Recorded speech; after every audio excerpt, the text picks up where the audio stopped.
ॐ तव कथामृतं तप्तजीवनं कविभिरीडितं कल्मषापहं श्रवणमङ्गलं श्रीमदाततं भुवि गृह्णन्ति ये भूरिदा जनाः। শ্রী রামকৃষ্ণ ভক্ত সঙ্গে ভক্ত মন্দিরে রামের বাড়িতে 1885 23 মে। ঘরে কীর্তন গাহিবার আয়োজন হইয়াছে। কীর্তনিয়া বদ্ধাঞ্জলি হইয়া ঠাকুরকে বলিতেছেন, আজ্ঞা করেন তো গান আরম্ভ হয়। ঠাকুর বলিতেছেন, একটু জল খাব। জলপান করিয়া মশলার বটুয়া হইতে কিছু মশলা লইলেন। মাস্টারকে বটুয়াটি বন্ধ করিতে বলিলেন। কীর্তন হইতেছে, খোলের আওয়াজে ঠাকুরের ভাব হইতেছে। গৌরচন্দ্রিকা শুনিতে শুনিতে একেবারে সমাধিস্থ। কাছে নিত্যগোপাল ছিলেন, তাহার কোলে পা ছড়াইয়া দিলেন। নিত্যগোপালও ভাবে কাঁদিতেছেন। ভক্তেরা সকলে অবাক হইয়া সেই সমাধি অবস্থা একদৃষ্টে দেখিতেছেন। ঠাকুর একটু প্রকৃতিস্থ হইয়া কথা কহিতেছেন। নিত্য থেকে লীলা, লীলা থেকে নিত্য। নিত্যগোপালের প্রতি, তোর কি? নিত্য বিনীতভাবে, দুই ভালো। শ্রীরামকৃষ্ণ চোখ বুজিয়া বলিতেছেন, কেবল এমনটা কি? চোখ বুঝলেই তিনি আছেন, আর চোখ চাইলেই নাই।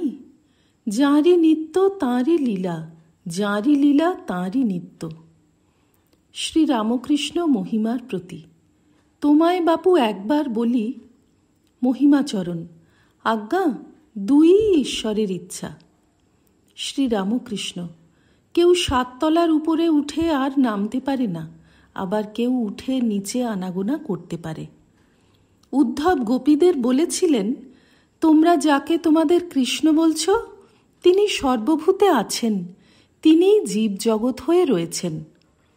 তাই বলি, চোখ বুঝলেই ধ্যান, চোখ খুললে আর কিছু নাই। মহিমা, একটা জিজ্ঞাস্য আছে। ভক্ত, এর এককালে তো নির্বাণ চাই। শ্রীরামকৃষ্ণ, নির্বাণ যে চাই এমন কিছু না। এই রকম আছে যে নিত্য কৃষ্ণ তার নিত্য ভক্ত, চিন্ময় শ্যাম, চিন্ময় ধাম। যেমন চন্দ্র যেখানে, তারাগণও সেখানে। নিত্য কৃষ্ণ নিত্য ভক্ত। তুমিই তো বলো গো, অন্তর বহির ইয়দি হরিস তপসা ততক কিম। আর তোমায় তো বলেছি যে বিষ্ণু অংশে ভক্তির বীজ যায় না। আমি এক জ্ঞানীর পাল্লায় পড়েছিলুম, 11 মাস বেদান্ত শুনালে, কিন্তু ভক্তির বীজ আর যায় না। ফিরে ঘুরে সেই মা মা। যখন গান করতুম, ন্যাংটা কাঁদত, বলতো, আরে কেয়া রে। দেখো, অত বড় জ্ঞানী কেঁদে ফেলত। ছোট নরেন ইত্যাদির প্রতি, এইটে জেনে রেখো, আলেখ লতার জল পেটে গেলে গাছ হয়। ভক্তির বীজ একবার পড়লে অব্যর্থ হয়, ক্রমে গাছ ফল ফুল দেখা দিবে। মুশালাং কুলনাশনম। মুষল যত ঘষেছিল, ক্ষয় হয়ে হয়ে একটু সামান্য ছিল। সেই সামান্যতেই যদুবংশ ধ্বংস হয়েছিল। হাজার জ্ঞান বিচার করো, ভিতরে ভক্তির বীজ থাকলে আবার ফিরে ঘুরে হরি হরি হরি বল। ভক্তেরা চুপ করিয়া শুনিতেছেন। ঠাকুর হাসিতে হাসিতে মহিমাচরণকে বলিতেছেন, আপনার কি ভালো লাগে? মহিমা সহাস্যে, কিছুই না, আম ভালো লাগে। শ্রীরামকৃষ্ণ সহাস্যে, কি একলা একলা? না, আপনিও খাবে, সব্বাইকেও একটু একটু দেবে। মহিমা সহাস্যে, এত দেবার ইচ্ছা নাই, একলা হলেও হয়। শ্রীরামকৃষ্ণ, কিন্তু আমার ভাব কি জানো? চোখ চাইলেই কি তিনি আর নাই? আমি নিত্য লীলা দুই লই। তাঁকে লাভ করলে জানতে পারা যায়, তিনিই সরাট, তিনিই বিরাট, তিনিই অখণ্ড সচ্চিদানন্দ, তিনিই আবার জীবজগৎ হয়েছেন। সাধনা চাই, শুধু শাস্ত্র পড়লে হয় না। দেখলাম বিদ্যাসাগরকে, অনেক পড়া আছে, কিন্তু অন্তরে কি আছে দেখে নাই। ছেলেদের লেখাপড়া শিখিয়ে আনন্দ, ভগবানের আনন্দের আস্বাদ পায় নাই। শুধু পড়লে কি হবে, ধারণা কই। পাঁজিতে লিখেছে বিষাড়া জল, কিন্তু পাঁজি টিপলে এক ফোঁটাও পড়ে না। মহিমা, সংসারে অনেক কাজ, সাধনার অবসর কই? শ্রীরামকৃষ্ণ, কেন? তুমি তো বলো সব স্বপ্নবৎ। সম্মুখে সমুদ্র দেখে লক্ষণ ধনুর্বাণ হাতে করে ক্রুদ্ধ হয়ে বলেছিলেন, আমি বরুণকে বধ করব, এই সমুদ্র আমাদের লঙ্কায় যেতে দিচ্ছে না। রাম বুঝালেন, লক্ষণ, এ যা কিছু দেখছো এসব তো স্বপ্নবৎ, অনিত্য। সমুদ্রও অনিত্য, তোমার রাগও অনিত্য। মিথ্যাকে মিথ্যা দ্বারা বধ করা, সেটাও মিথ্যা। মহিমাচরণ চুপ করিয়া রহিলেন। মহিমাচরণের সংসারে অনেক কাজ, আর তিনি একটি নূতন স্কুল করিয়াছেন পরোপকারের জন্য। ঠাকুর শ্রীরামকৃষ্ণ আবার কথা কহিতেছেন শ্রীরামকৃষ্ণ মহিমার প্রতি। শম্ভু বললে, আমার ইচ্ছা যে এই টাকাগুলো সৎকর্মে ব্যয় করি, স্কুল ডিসপেন্সারি করে দিই, রাস্তাঘাট করে দিই। আমি বললাম, নিষ্কামভাবে করতে পারো সে ভালো, কিন্তু নিষ্কাম কর্ম করা বড় কঠিন। কোন দিক দিয়া কামনা এসে পড়ে।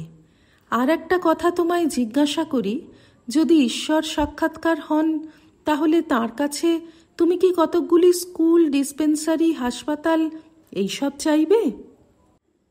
একজন ভক্ত, মহাশয়, সংসারীদের উপায় কি?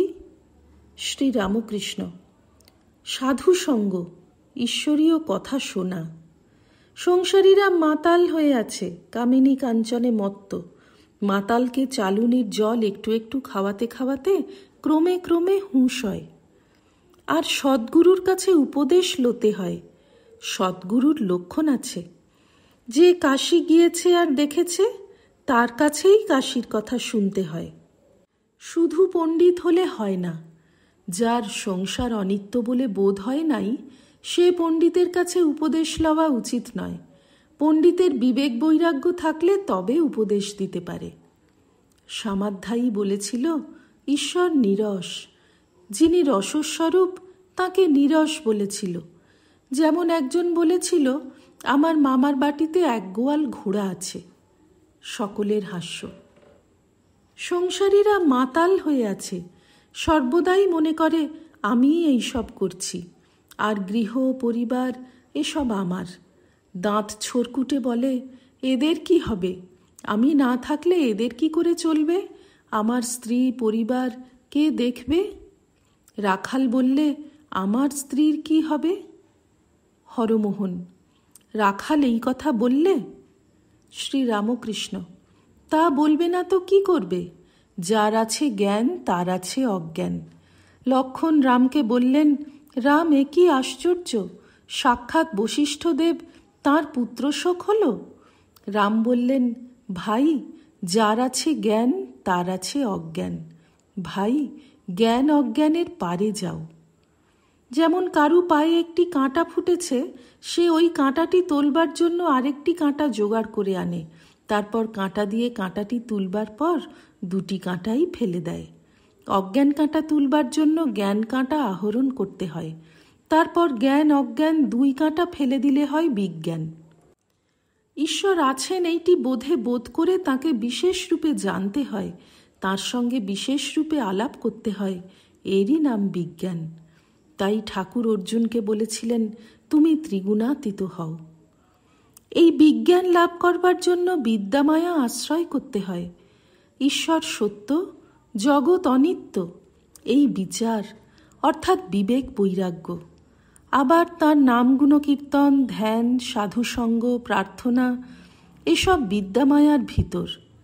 বিদ্যামায়া যেন ছাদে উঠবার শেষ কয় পৈঠা, আর এক ধাপ উঠলেই ছাদ।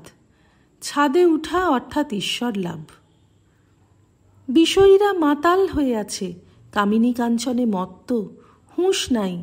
তাই তো ছোকরাদের ভালোবাসি। তাদের ভিতর কামিনী কাঞ্চন এখনো ঢোকে নাই। আধার ভালো, ঈশ্বরের কাজে আসতে পারে। সংসারীদের ভিতর কাঁটা বাঁচতে বাঁচতে সব যায়, মাছ পাওয়া যায় না। যেমন শিলে খেকো আম গঙ্গা জল দিয়ে লোতে হয়, ঠাকুর সেবায় প্রায় দেওয়া হয় না, ব্রহ্মজ্ঞান করে তবে কাটতে হয়, অর্থাৎ তিনিই সব হয়েছেন এইরূপ মনকে বুঝিয়ে। শ্রীযুক্ত অশ্বিনী কুমার দত্ত ও শ্রীযুক্ত বিহারী ভাদুড়ির পুত্রের সঙ্গে একটি থিওজফিস্ট আসিয়াছেন। মুখুজ্জেরা আসিয়া ঠাকুরকে প্রণাম করিলেন। উঠানে সংকীর্তনের আয়োজন হইয়াছে। যাই খোল বাজিল, ঠাকুর ঘর ত্যাগ করিয়া উঠানে গিয়া বসিলেন। সঙ্গে সঙ্গে ভক্তেরা গিয়া উঠানে বসিলেন।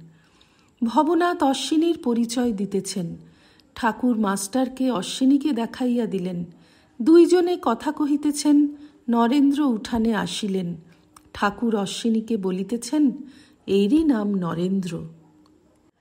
ওম নিরঞ্জনম নিত্যমনন্তরূপং ভক্তানুকম্পাধৃতবিগ্রহং বৈ ঈশাবতারং পরমেশমিড্যং তং রামকৃষ্ণং শিরসা নমামঃ। শ্রীরামকৃষ্ণার্পণমস্তু।